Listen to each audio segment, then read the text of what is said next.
টিহু সাহিত্য সভাৰ গ্ৰন্থ উন্মোচনী সভাৰ সমাপন স্মৃতিৰত্ন তৰংগিনী নামে গ্ৰন্থখন উন্মোচন কৰা হ'ল উক্ত সাহিত্য সভাত।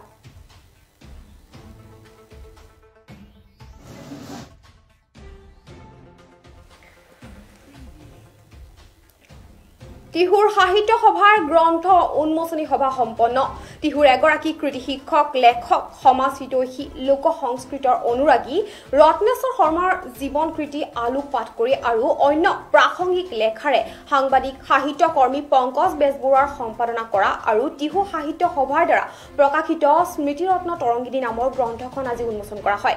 এই উদ্দেশ্যে পুৱা 10 বজাত টিহু মহাবিদ্যালয়ৰ আলোচনা কক্ষত কৃতি শিক্ষক ৰত্নেশ্বৰ শৰ্মাৰ প্ৰতিচ্ছবিৰ সন্মুখত বন্তি প্ৰজ্বলন কৰে গুৱাহাটী বিশ্ববিদ্যালয়ৰ আধুনিক ভাৰতীয় ভাষা আৰু সাহিত্য অধ্যয়ন বিভাগৰ অৱসৰপ্ৰাপ্ত অধ্যাপক ডক্টৰ গোলকেশ্বৰ গোস্বামীয়ে আৰু মাল্যাৰ্পণ কৰে ৰত্নেশ্বৰ শৰ্মাদেৱৰ সহধৰ্মিনী পাৰুল ৰাণী দেৱীয়ে।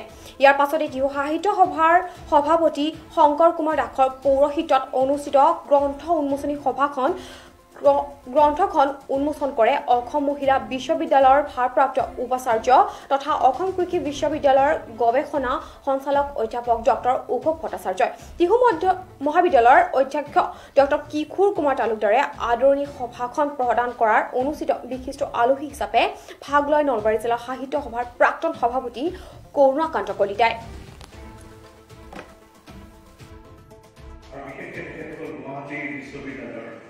তেখেতসকলে যথেষ্ট গুৰুত্বপূৰ্ণ প্ৰবন্ধও ইয়াত লিখিছে। তেখেতৰ ওপৰত সন্মান জনাইছে, স্বৰ্গীয় শৰ্মাৰ প্ৰতি সন্মান জনাইছে আৰু নিঃসন্দেহে ইয়াত যিখিনি কথা ইয়াত সন্নিৱিষ্ট কৰা হৈছে সেই কথাখিনিয়ে এইটোকে সূচায় যে স্বৰ্গগত শৰ্মাৰ প্ৰতি তেখেতৰ প্ৰতি থকা তেখেতৰ মৰম আদৰ চেনেহ আৰু তেখেতৰ লগত থকা সান্নিধ্য হৈ তেখেতসকলক উদ্বুদ্ধ কৰিছিলে যে এনেকুৱা ধৰণৰ প্ৰবন্ধ এটা বা এনেকুৱা ধৰণৰ লিখনি এটা ইয়াত সন্নিৱিষ্ট কৰা হয়।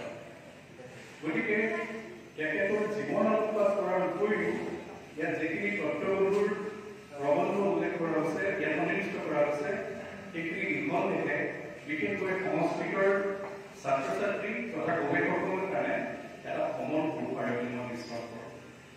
সেইকাৰণে হয়তো অসমৰ বিভিন্ন স্কুল কলেজত সংস্কৃত বিষয়টো আছে, তাত হয়তো এই গ্ৰন্থখন এখন উপায়ৰ গ্ৰন্থ হ'ব পাৰে। আৰু ইয়াত মই দেখিছোঁ যে তেখেতসকলৰ লগত সামগ্ৰিক যিসকল ব্যক্তিয়ে ইয়াত তেখেতসকলৰ লিখনি আগবঢ়াইছে সেই গোটেই লিখনখিনি মোৰ লেখন তেখেত পঢ়াৰ প্ৰকাশ হোৱা নাই, কিন্তু ওপৰৰ পৰা লক্ষ্য কৰিছোঁ যে মই 329 পৃষ্ঠাৰ কিতাপখন মই 15 মিনিটত মই চাইছোঁ ওপৰে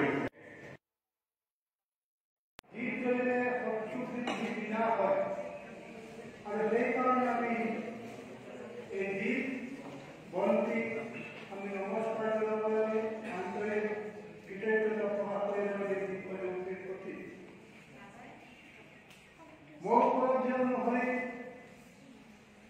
এই পৃথিৱীত আমি যেতিয়া জন্মগ্ৰহণ কৰোঁ, ডাঙৰ দীঘল হওক, নিজ নিজ কৰ্তব্য পথত আগবাঢ়ি যাওঁ,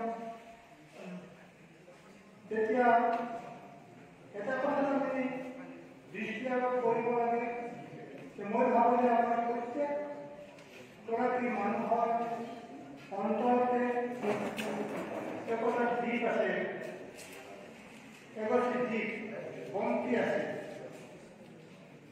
মোৰ ওপৰত যিটো নহয় এগৰাকী বন্তি জ্বলাবলৈ আমাক তেল লাগে, খৰিকা লাগে।